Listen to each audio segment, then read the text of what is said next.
In fact, I would go so far as to say that the reason religion in India is really purer than anywhere else is that it's totally disorganized.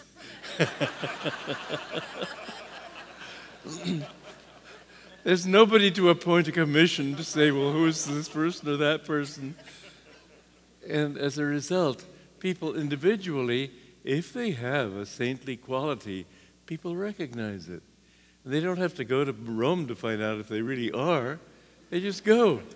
But the truth is that's always been the case. Here in Los Angeles, there was a Clerician monk who developed the reputation for bilocation, which means being able to appear in more than one place at the same time.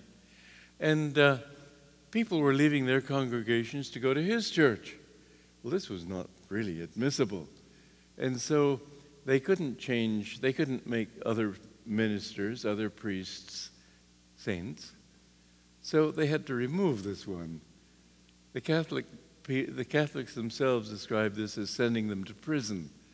They sent him to Spain, hoping that his reputation hadn't preceded him. St. Joseph of Cupertino used to levitate. In fact, there was one time when some reigning person in Europe came and just took him by the hand, and suddenly they were both up in the air.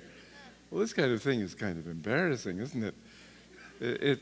It's been known to happen. St. Teresa of Avila had to hang on to her prayer bench, hoping that she wouldn't levitate in front of many other people. But this body is not as real as it seems. Nothing is as real as it seems. Everything is energy. And levitation is one of the things that happen when the consciousness rises to a certain point. There's a story about Sadhu Haridas in India. And he performed many wonders. One day he was on a boat on a lake and with a Christian missionary, and Yogananda told me this story. And on this boat, the missionary said, he said to the missionary, because the missionary was trying to convert him, he said, well, what could your Christ do that I can't do, or others can't do? And he said, well, because they were on a lake, the missionary said, well, he walked on water. And the Haridas said, was that all? He stepped out of the boat and just walked on the water, and the boat followed him. And it was very inconvenient. And yet I have to say this, and it's an important truth to remember, because miracles are not in themselves the proof. He fell. He later came back, and he came back to the path, and he was liberated in that life, my Guru told me. But miracles by themselves are not a proof of sanctity. They're a proof that you've developed certain power, yes, of course, but what's power?